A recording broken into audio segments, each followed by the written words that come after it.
Já no período do declínio, nós temos também alguns sintomas que mostram que a igreja está vivendo este período de declínio. Então, uma igreja mais voltada para o passado, como nós éramos, os tempos bons do passado, o que a igreja já fez, a saudade dos tempos antigos. Notem, a história deve ser preservada, as boas experiências do passado devem servir de base para as decisões atuais, mas a igreja não pode viver apenas do passado, do que ela fez, do que ela foi, do que ela conseguiu, porque os desafios do presente estão diante de nós, cada dia. Então, nós temos que enfrentar os desafios do presente a partir das boas experiências, as experiências positivas do passado, mas enfrentar as lutas do dia a dia. Uma mentalidade status quo, ou seja, manter o status ali, né? Estabilizar. Isso está relacionado com a questão de mudanças que eu mencionei agora há pouco, né? Uma má reputação na comunidade. Quando se fala de má reputação, não é necessariamente que os membros da igreja vivam uma vida desregrada, um mau comportamento, ou sejam, vivam à margem, né, daquilo que deveria ser o padrão de conduta dos cidadãos. Não isso. Mas uma igreja que não se envolve com a comunidade. Ela não ajuda a comunidade, ela não serve a comunidade, ela não se interessa pelas necessidades da comunidade. Então a comunidade começa a achar que eles estão ali apenas ocupando um espaço.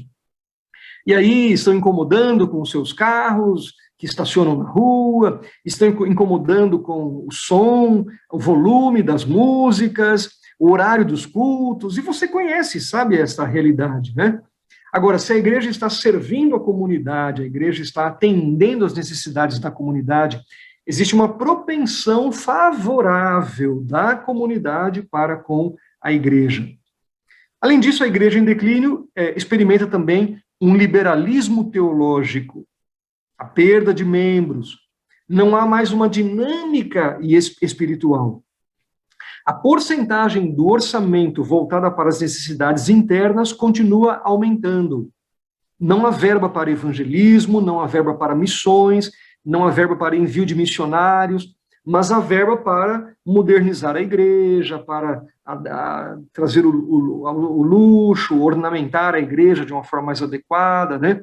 Então, isso é importante, tem o seu lugar, logicamente, mas não deve jamais acontecer às custas daquilo que é a missão da igreja, a pregação do evangelho. A igreja raramente ora junto e não tem, finalmente, clareza sobre qual a razão pela qual ela existe. Você conhece uma igreja que tenha uma ou algumas dessas características? Se você conhece, então, aí está já acesa a luz amarela, um sinal de preocupação, porque a igreja está em declínio e precisa urgentemente do processo de revitalização. Aqui há outras coisas também que eu vou mencionar rapidamente para nós avançarmos para a parte final.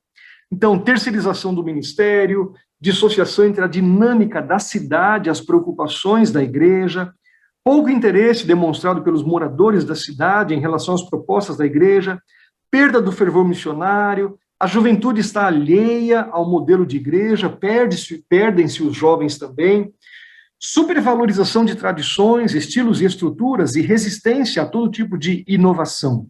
E dependência de programas ou pessoas, né?